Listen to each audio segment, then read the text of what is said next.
Dating app ಒಂದರಲ್ಲಿ ಈ ಜೋಡಿಯ ಪರಿಚಯ ಆಗುತ್ತೆ.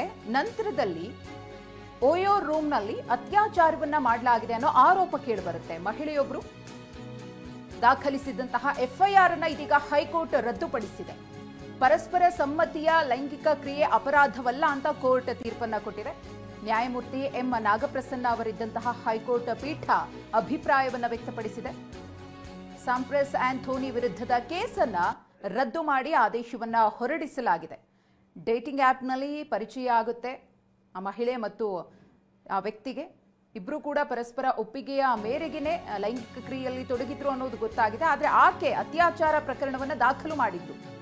ಡೇಟಿಂಗ್ ಆಪ್ ಮೂಲಕ ಮಹಿಳೆ ಮತ್ತು ಯುವಕನ ನಡುವೆ ಸ್ನೇಹ. 1 ವರ್ಷದಿಂದ ಸಂಪರ್ಕದಲ್ಲಿದ್ದಂತಹ ಮಹಿಳೆ ಮತ್ತು ಯುವಕ ಇಬ್ರು ಭೇಟಿಯಾಗಿ ರೆಸ್ಟೋರೆಂಟ್ನಲ್ಲಿ ಊಟ ಮಾಡಿದ್ರು. ಇದು ಘಟನೆಯ ಹಿನ್ನೆಲೆ.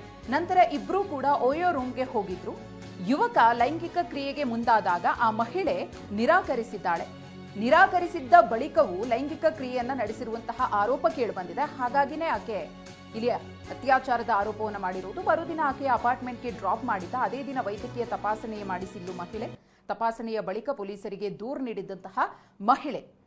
ಈ ಘಟನೆ ಹೇಗಾಯಿತು ಅನ್ನೋದರ ವಿವರಣೆ ಇದು. ಡೇಟಿಂಗ್ ಆ್ಯಪ್ನಲ್ಲಿ ಇವರಿಬ್ಬರ ಪರಿಚಯ ಆಗುತ್ತೆ. ಪರಿಚಯ, ಸ್ನೇಹ. ನಂತರ ಇಬ್ಬರು ಕೂಡ ಮೀಟ್ ಮಾಡೋದಕ್ಕೆ ಒಪ್ಪಿಗೆಯನ್ನು ಸೂಚಿಸಿ ರೆಸ್ಟೋರೆಂಟ್ನಲ್ಲಿ ಮೀಟ್ ಮಾಡ್ತಾರೆ. ನಂತರ ಓಯೋ ರೂಮ್ ಬುಕ್ ಮಾಡಿಕೊಂಡು ಅಲ್ಲಿ ಹೋಗಿ ಲೈಂಗಿಕ ಕ್ರಿಯೆಗೆ ಮುಂದಾದಾಗ ಆ ಮಹಿಳೆ ಒಪ್ಪೋದಿಲ್ಲ. ನಂತರದಲ್ಲಿ ಏನಾಯಿತು ಅನ್ನೋದು ಜಿಜ್ಞಾಸೆ ಆಗಿತ್ತು.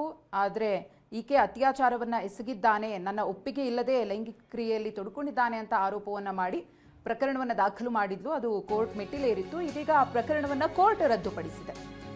ಯುವಕನ ವಿರುದ್ಧ ಆರೋಪ ಪಟ್ಟಿಯನ್ನು ಸಲ್ಲಿಸಿರ್ತಾರೆ ಪೊಲೀಸರು. ಆದರೆ ಪೊಲೀಸರು ಇನ್ಸ್ಟಾ ಚಾಟಿಂಗ್ ಅನ್ನ ಪರಿಗಣಿಸಿರಲಿಲ್ಲ.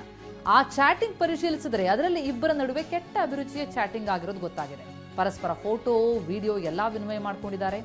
ಇದನ್ನ ಪರಿಶೀಲಿಸಿದ್ರೆ ಮಹಿಳೆಯ ದೂರು ಸುಳ್ಳು ಅಂತ ಸಾಬೀತಾಗುತ್ತೆ. ಒಪ್ಪಿಗೆಯಿಂದ ಆರಂಭಗೊಂಡಂತ ಸಂಬಂಧ ನಿರಾಸೆಯಲ್ಲಿ ಅಂತ್ಯಗೊಂಡ್ರೆ ಅಪರಾಧ ಅಲ್ಲ ಅಂತ ಕೋರ್ಟ್ ಹೇಳಿದೆ.